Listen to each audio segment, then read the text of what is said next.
Claro, Bien, claro. sí, porque lo que pasa, lo que decía hace rato Gabriela, Fedra y María, y que se ve diariamente, como decía María, esta mañana rezaron, esta tarde rezaron los chicos en las escuelas públicas para ingresar a la jornada de hoy, ¿no? Por ejemplo, los chicos que no quieren entrar, los padres dicen, no quiero que estén en el rezo de entrada de la jornada cuando izan la bandera y hacen el rezo. Entonces los envío un poquito más tarde y empiezan a ponerle llegada tarde. Por supuesto. Llegada tarde, llegada tarde, llegada tarde, el niño queda libre, ¿no es cierto? Entonces rezan los niños de jardín en el momento de la merienda, mitad de jornada, para bendecir la merienda. ¿Y qué hacen los chiquitos que no son de la fe cristiana o católica? Que tienen que irse afuera, no participar de la merienda. ¿Qué tienen que hacer esos niños? Se ven obligados, forzados a permanecer ahí. El padre no va a ir a sacar los 5 minutos del jardín y volverlos a introducir al aula para que no esté presente en ese momento. Es que ¿no? muchas veces los padres llega un momento en que, con tal de que el chico no se sienta mal, ¿sí? Directamente consienten que estén. Ahí no es por creencia, es únicamente una cuestión de para evitar esa situación violenta de su hijo que es discriminado. Su hijo o su hija, ¿no es cierto? Claro. Hablamos en general. Y es por un problema de dogma, no es por un problema, y es un problema de fe. Y la fe tiene que ser, como dicen, sí, privativo de cada ser humano, en el grupo familiar y en los ámbitos que corresponda. En la escuela pública no. Sí, yo también quería preguntarte esta cuestión, ¿no? Según tengo entendido, Gabriela, la sentencia fue apelada por el Ministerio de Educación, no así por el Poder Ejecutivo de la provincia, y a su vez el Ministerio, respetando supuestamente el fallo judicial, emiten una circular dirigida a los colegios.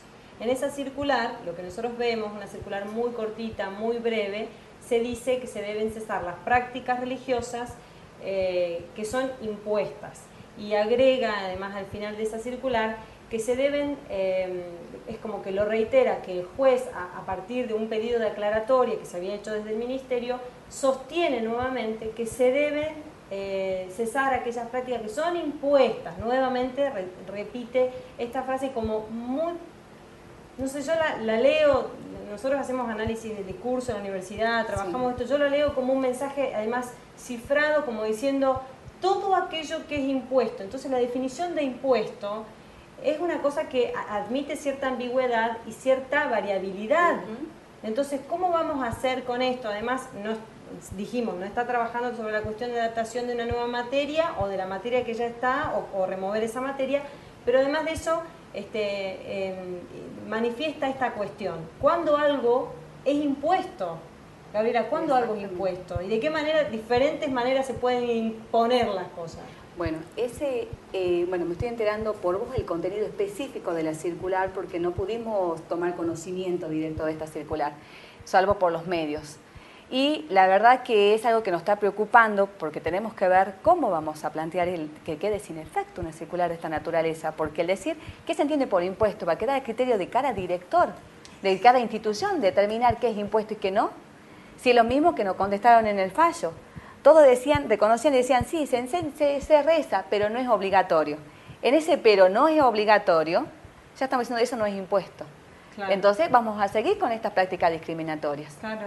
Además, una persona con una relación desigual de poder, donde yo soy director, donde yo impongo las normas, donde yo tengo la voz, donde yo tengo la palabra, donde yo estoy en el estrado y los demás me escuchan. O sea, hay un montón de relaciones de poder que se reproducen en la escuela y que ahí yo, siendo una persona, un dirigente, un directivo, digamos, de ese espacio, puedo llegar a imponer sin imponer. O sea, puedo decir, ¿quiénes no quieren, por favor? O sea, y lo mismo estamos allá, y ya está. No, pero lo mismo estamos que decir, ya no tuviste que decir más nada. Claro. Y ya está exponiendo. Para allá.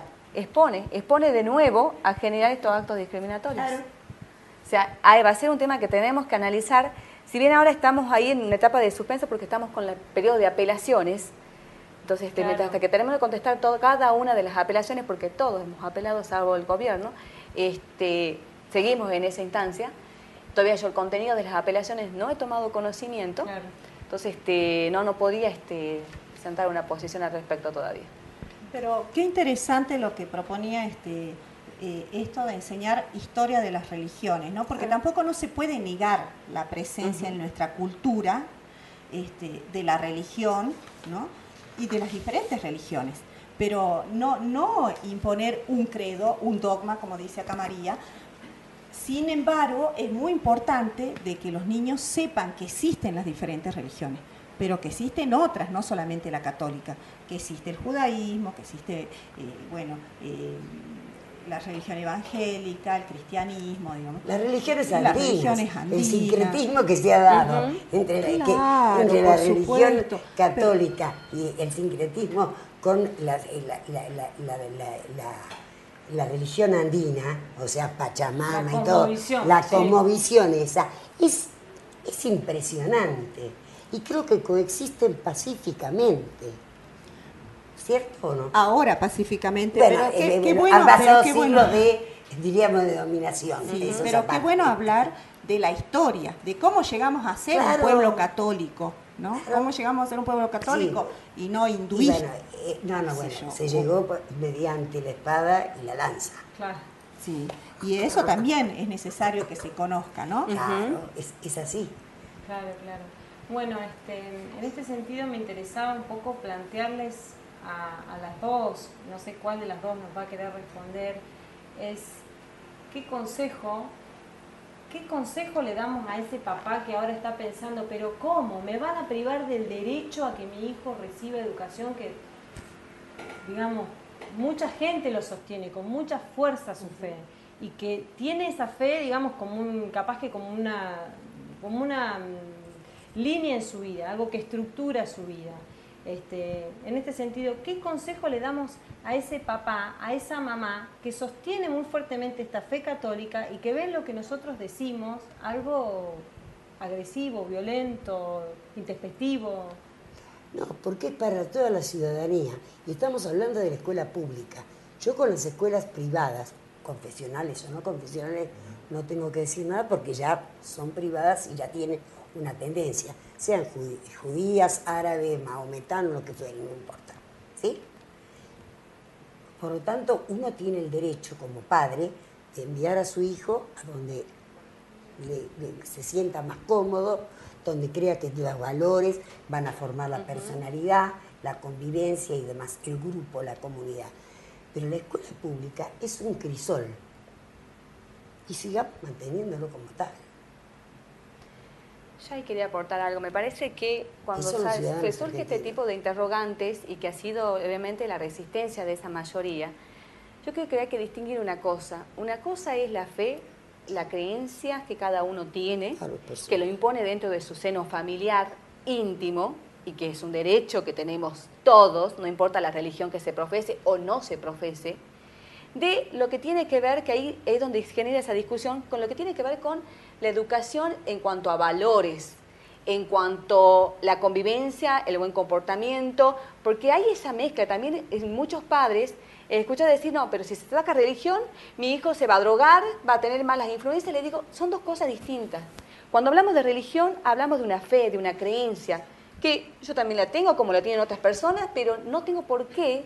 El Estado, mejor dicho, el Estado no tiene por qué venir a imponerlo, porque acá es el Estado, porque son escuelas públicas.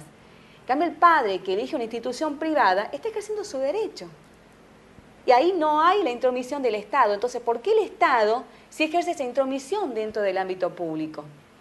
Entonces, creo que hay que distinguir que una cosa es la religión y que no se van a ver afectados.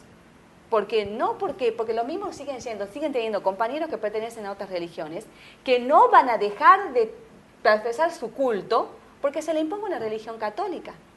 Muy por el contrario, genera una resistencia, genera la intolerancia dentro de la institución educativa. Pero qué importante, de los menores, de la minoría, la mayoría y la inversa. Entonces creo que es una cuestión que hay que plantearlo, ¿no? Que hay que rever la situación, qué sociedad queremos. Porque la sociedad no se basa en practicar una religión, una fe. O sea, nosotros convivimos y convivimos con personas distintas, ninguna es igual. Sí, pero importante la diferencia que hizo hace rato María con respecto a la educación privada y la educación pública, ¿no? Porque ahí el Estado es el que está garantizando en una educación pública esa esos derechos de esos niños. O sea, es el Estado el que tiene que garantizar en una escuela pública que los niños no sean discriminados, ¿no? Que no se sientan mal, que no se sientan los chiquitos raros, los señalados por su compañero, al que lo apartan a un costado porque no reza, ¿no? Acá nos mandaba un mensaje Silvia, que dice que el año pasado en un colegio público su hija no rezó y su profesora la hizo pasar al frente poniéndola en ridículo frente a todos sus compañeros. Sí. Esas actitudes también de algunos docentes que más allá de estas resoluciones legislativas o judiciales, de las leyes, y si dice en la ley que hay que dictar religión o no, también parte de la formación de como docente, de que uno no tiene, que un docente no puede imponer también ese criterio, porque si les toca a un docente, que a los docentes no se los obliga a ser católicos para llegar para ser docente, ¿no? Para recibirse de docente, ni los docentes tienen que pasar por la Junta y declarar que van a ser católicos y van a hacer rezar a los niños para que le den el cargo, ¿no? Entonces yo creo de que también ahí el docente tiene que tener una cuestión de laicidad en su enseñanza y en su método de enseñanza. Bueno, vamos cerrando, Fedra. Ya nos vamos. Yo quería decir que me estaba olvidando que nosotros hicimos contacto con el Ministerio a través de la gente de prensa del Ministerio de Educación para recoger también una ampliación de lo que habían hecho a través de la circular, alguna oposición respecto al tema, algún análisis, y no tuvimos respuesta, digamos, llamamos varias veces, intentamos comunicarnos, así que bueno, lamentamos que no pudimos recibir, digamos, alguna aclaración o su perspectiva respecto a esta cuestión, pero supongo que también podemos decir que ellos hablan a través de sus acciones, así como el juez habló a través de su fallo, la circular habla acerca de la posición del Ministerio, así que supongo que ya está. Bueno, yo tenía que aclarar un poquito acá que nos faltó un bloque. A los que nos siguen saben de que nos faltaron los músicos. Sí. Bueno, pero quisimos darles en esta oportunidad, por la importancia del tema, un poco más de tiempo al debate y para que la gente tenga tiempo de comunicarse y participar activamente de esta polémica sobre la educación religiosa en las escuelas públicas. Y vamos a dejar para el próximo programa a nuestros invitados músicos para que nos despidan como en los otros programas, ¿no? Y ahora ya llegamos al final, Fedra. Sí, así es.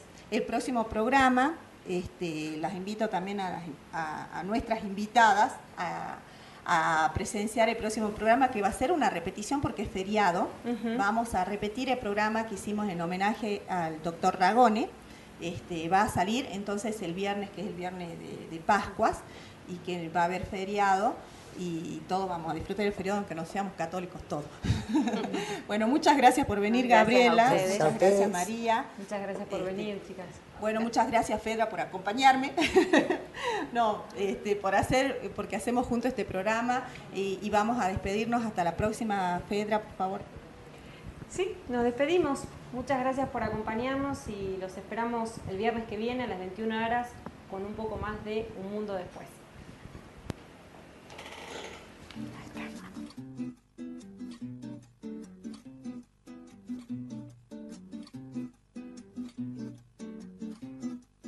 Vente pa' aquí a charlar un poquito.